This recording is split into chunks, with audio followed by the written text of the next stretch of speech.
Hey there everybody, welcome back to another one of my budgeting videos. This is going to be my weekly update for my digital cash envelopes. If you are new here, I'll give you a quick rundown on how they work. Basically, it's the same idea as cash budgeting where you're taking actual physical cash and putting it into an envelope or some kind of like a way to categorize it, and then you're purchasing from those categories, but I keep all of it digital just because where I live, the places I tend to shop, prefer digital payments. And also I find it easier. I don't like carrying cash anymore. So I take all the money for these 5 categories: groceries, miscellaneous, fun, physio, and transportation, and it gets moved over to a prepaid credit card, and then I tap that card whenever I'm making any purchases from these categories. The only exception is transportation. This is mostly gas. Sometimes if I go somewhere where I have to pay for parking or things like that, but it's mostly gas purchases, and this card will not tap at a pump. It just won't. I think I figured out why. It's boring, so I won't bore you with the explanation, but I just can't do it. So with this one, I put the gas purchases on my Visa card, and then I move the money off of the prepaid card over to the Visa card to pay it off so that I don't carry over a balance. The only thing is whenever I do that, I need to remember to move the money over rather quickly because there is anywhere for a 1 to 3 day business days processing time frame for getting the money off the prepaid card and yanking it out to put it onto something else, which I did purchase gas within like this past week.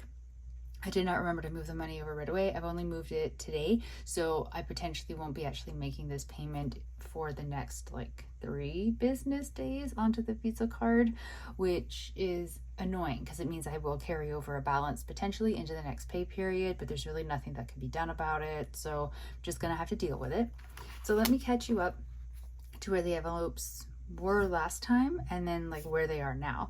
So where we left off last time was March 21st, way down here, and it was me catching you up for the past 2 weeks of purchases and then putting in the money for the upcoming 2 weeks. So my groceries category got $120 deposited into it. My miscellaneous got $30, which brought it up to a $30.26 balance. My fun category got $30, which brought it up to $75.67 balance. Physio got $31.50, which same as groceries, like it was at a 0, so it's at that amount.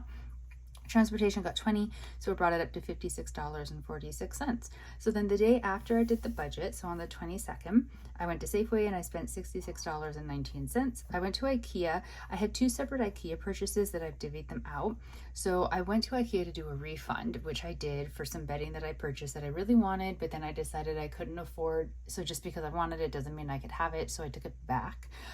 However, there were actually some items in IKEA that I had been intending to look for, but I forgot about when I was there on the day that I did the shopping and bought the bedding. So I spent $17.76 on sort of like small household items. And then under the fun category, I put $8.38. I bought a meal. I got the veggie balls meal in like, like their cafe, because IKEA food is for some reason very good and cheap. So I got a meal. And then I didn't have any physio appointments on that day. Transportation, I got gas. Now I misremembered. I thought that I remembered that there was $58 and change in the transportation category. So then when I was pumping the gas, I was trying to get it at 58 and I went a little over to 58.16, but I was wrong. So this category is now in a negative balance, but I will explain all the balances in a minute, so don't fret. Then on the 27th of March, I went to Save on Foods. I went there after a physio appointment because I needed like a specific ingredient for a recipe, and if I didn't have it, I could not do the recipe. And then I ended up buying like a couple other bits and bobs. So I spent $20.43. I had that physio appointment prior to the Save on Foods trip, so $15.75. My physio, I go because of a car accident and I'm getting treatment for injuries. Most of the physio appointments I don't need to pay for, but the massage therapy that very much helps my neck pain, I do have to pay a $15.75 office fee. So that's what that is for. Then on March 29th, which was yesterday, I bought a singular loaf of bread at Terra Breads, and it cost me $8.75, which is ridiculous. I'm never buying bread from there again. So that brought me down to a total balance for the grocery column to $24.63. Now I only need to get through until next Friday because that will be payday before I like replenish this category. So I think even though it's a very low amount, I should be fine, because when I'm looking at the groceries that I have, at most I'll have to buy milk.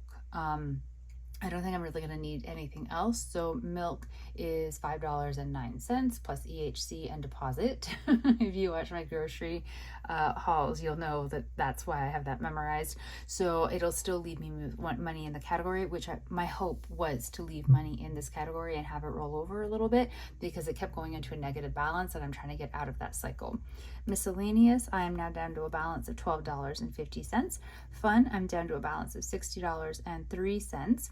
Physio, $15.75. So physio, I'm supposed to have massage therapy once a week, but sometimes scheduling it doesn't happen that way and I can't get in every week. So I fund it up to $31.50 max every payday, because if I do have one appointment per week, that means it will get to a zero balance by the end of the pay period. I do believe in this coming week, I have another physio appointment, like a massage therapy appointment, which will bring this down to a zero balance before next payday, which is exactly how I like this column to work. I don't overfund it, and obviously I don't underfund it. Transportation, I'm in a negative balance of $1.70, which is not normal for this column. Usually this column is sitting with like quite a lot of money in it. So this is a really weird one for me. I'm not worried about it, and I'm not sort of like freaking out, because I won't be purchasing anything else under this category before payday, and I have plenty of money sitting in my fun and my miscellaneous categories that they can sort of float and cover the transportation negative balance.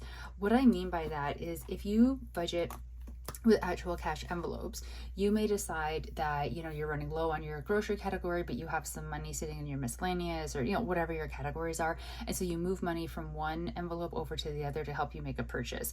I do the same thing digitally, but they're not actually sitting in their own individual accounts on the card, right? Because it's just one prepaid MasterCard. So all of the money for all the categories is sitting as a lump sum on the card.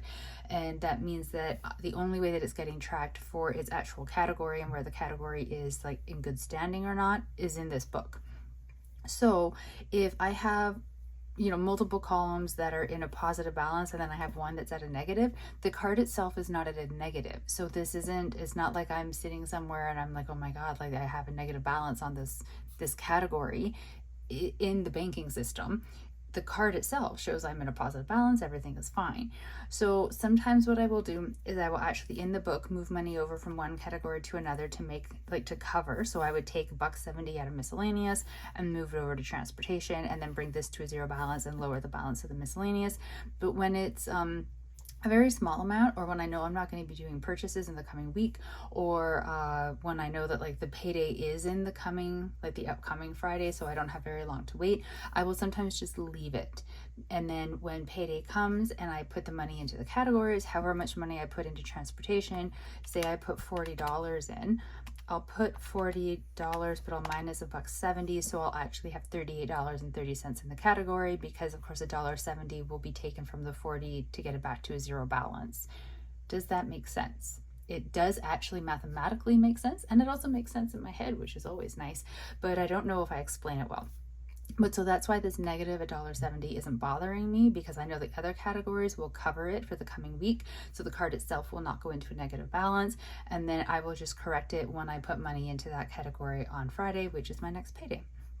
So this is the update for my digital cash envelopes. They are all, ignore this one, but like they're all in fairly good standing.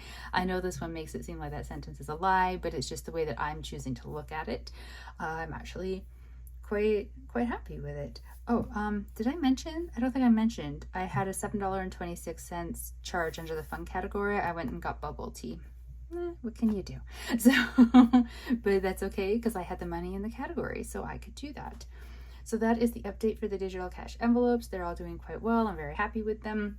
I'm having a little bit of trouble with Wealthsimple with some other situations, so I might do a video about that. I don't know if anybody who watches my videos actually uses Wealthsimple as well or not. I started using them because they got recommended to me by a source that I trusted, and they've been a very useful platform, and they change things up every now and then, and that's absolutely fine, but they're changing things up again in a way that I don't think is going to be beneficial for me. So now I'm wondering if I should pull out from using Wealthsimple as much as I am, which would mean I would need to find a different system for these, because the prepaid MasterCard is through Wealthsimple, and if I decide to no longer use it, then I'm going to have to figure out a different way to actually handle my digital my money for my digital cash envelopes, because I don't know if I can get a prepaid card from, say, like my full-time bank, if you want to call it that, because I have like my bank and then I use Simple for like other stuff. So I don't know. I need to think about it. I'm not really so sure. I don't fully understand all the changes that they're doing and exactly how they're going to affect me. So I'm going to have to actually reach out to their customer service, which is always a pain in the butt. But, you know, it's just what I'm going to have to do, I suppose. And I say that not because of them. They're actually very nice. Anytime I've had to talk to somebody over there, they're very, very nice. I say that like I talk to them a lot. I've talked to 2 people. Both were very nice. I just sort of hate calling customer service. But there we go. That is where I'm at with the digital cash envelopes. I've got cat hair all over my book. Sorry about that. I hope everybody's budgeting is going well. If you also do cash envelopes, whether digital or actual cash, I'd love to hear how they're doing, if they're balancing, if everything went okay this past week with your purchases. I will talk to all of you in the next video. Please stay safe out there, everybody. Bye.